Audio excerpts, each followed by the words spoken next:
আসসালামু আলাইকুম বন্ধুরা, আজকে এই ছোট ঘড়িটা তৈরি করলাম। এটা লুকিংটা একবার দেখুন, একদম প্রফেশনাল ঘড়ির মতো লাগছে।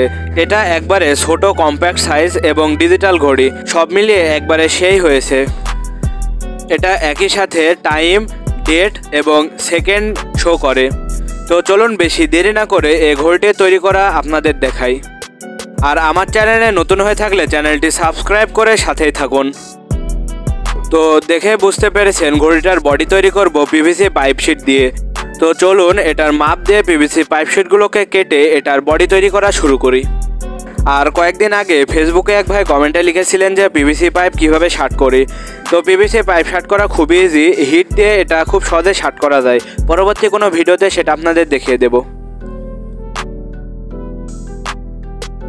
দেখতে পাচ্ছেন পিভিসি পাইপ শিটগুলো কিন্তু খুব সুন্দরভাবে কাটা হয়ে গেছে। আর সামনের অংশটা সিরিজ কাগজ দিয়ে সুন্দরভাবে ফিনিশিং করে নিয়েছি যেন দেখতে ভালো লাগে। তো এটার বডি তৈরির আগে একটা ছোট্ট অ্যাড দেখে আসুন।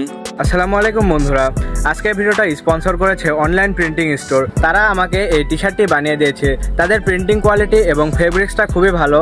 আপনারাও চাইলে এরকম নিজস্ব কাস্টমাইজ ডিজাইনের টি শার্ট নিতে পারেন। তাদের পেজের লিঙ্ক নিচে ডিসক্রিপশনে দেওয়া আছে। তো এবার এই পাইপ শিটগুলো সুপারগুলো আঠার মাধ্যমে আটকিয়ে এটার বডি তৈরি করব। তো দেখতে থাকুন। তো আমার অনেক বন্ধুই কিন্তু আমার ভিডিওগুলো দেখেন এবং পছন্দ করেন। তো আপনাদের সাথে একটু পরিচিত হওয়া দরকার। তো অবশ্যই কমেন্টে জানাবেন কে কোথায় থেকে ভিডিওগুলো দেখেন। তো দেখতে পাচ্ছেন এটার বডিটা তৈরি কমপ্লিট। এবার শুধু এটাতে সার্কিট এবং বাকি কম্পোনেন্টগুলো লাগাবো। তো এখানে সার্কিট হিসাবে আমি ব্যবহার করেছি একটা নষ্ট ঘড়ির ভালো সার্কিট। এটা মাত্র 3 ভোল্টে অপারেট হয় এবং একটা সুইচ দিয়েই পুরো ঘড়ি কন্ট্রোল করা যায়। তো এটার টাইম দেখার জন্য একটা ছোট্ট পুশ সুইচ এখানে আমি ব্যবহার করব। চলুন এবার সব কম্পোনেন্টগুলো ঘড়ির বডিতে ফিট করে ফেলি।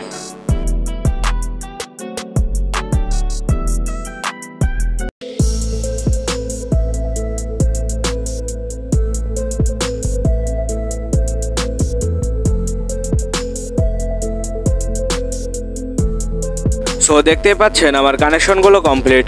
এবার ঘড়ির পিছকার অংশটুকু শুধু আমি কভার করে লাগিয়ে দেব। তো দেখতে পাচ্ছেন ঘড়িটা চালু হয়ে গেছে। আমার কাছে ছোট 3 ভোল্টের ব্যাটারি না থাকায় বড় লিথিয়াম ব্যাটারি এটাতে কানেক্ট করেছি। তো ঘড়িটা দেখতে সুন্দর হয়েছে এবং অনেক কাজের জিনিস। এটা ছোট হওয়ায় যে কোনো জায়গায় খুব সহজেই রাখা যাবে। তো এই ছিল আজকের ভিডিওটি ভালো লাগলে অবশ্যই একটি লাইক দিয়ে চ্যানেলটি সাবস্ক্রাইব করে পাশের বেল আইকনটি অন করে দিবেন। ধন্যবাদ সবাইকে সম্পূর্ণ ভিডিওটি দেখার জন্য।